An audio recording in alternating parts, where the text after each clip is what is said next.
Next Level Deer Supplements. I'm Nate Clark. I'm Scott Christensen, and we want to welcome you to the Velvet Gains series put on by our partners, Chasing the Dream. I hope you enjoy. Let them grow.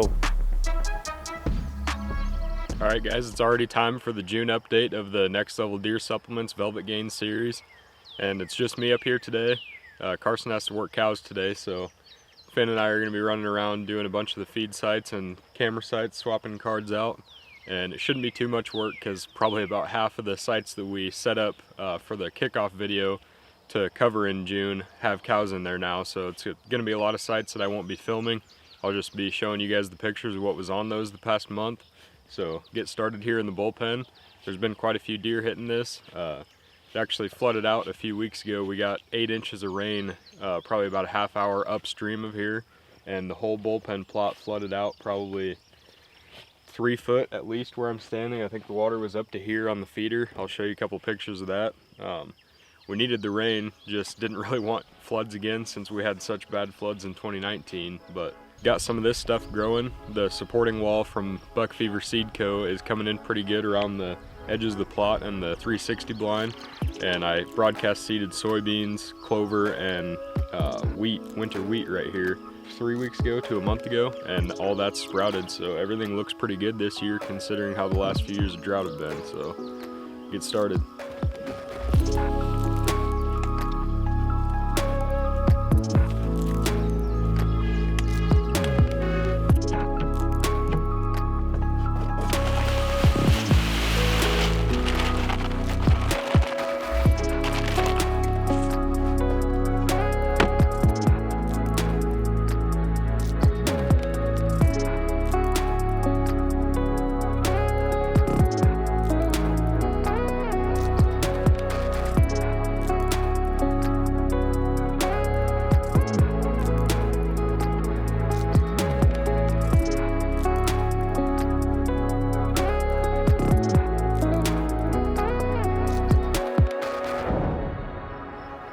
Next stop is here at the little alfalfa field that is beans this year, thankfully.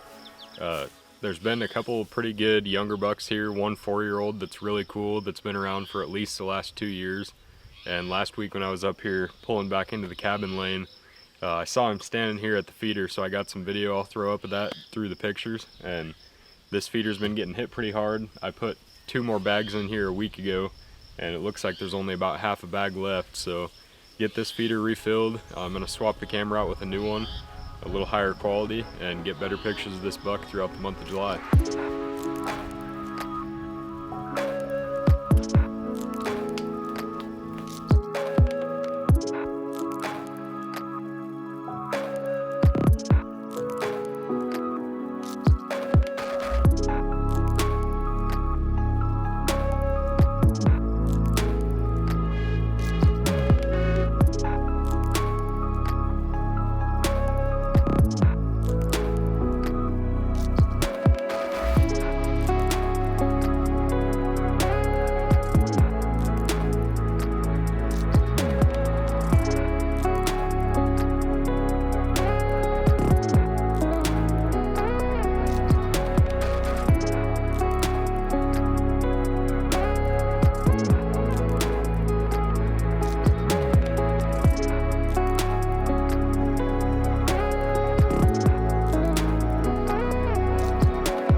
last spot of the day that doesn't have cows in it is the creek feeder here, and we've had some pretty decent bucks hitting this, a few decent young ones that I don't recognize yet, and then a 4-year-old that's also over at the little alfalfa field, and then our oldest buck on this whole stretch of the creek that I know of is a 6.5-year-old we call Coos.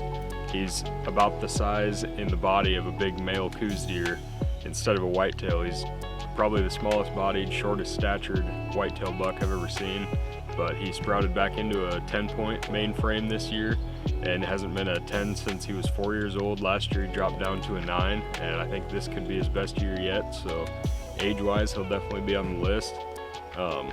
Antler-wise, not sure what he's going to end up scoring, but he looks pretty good. So get this feeder filled back up, it's bone dry, set up a cell cam, and then get out of here for the day.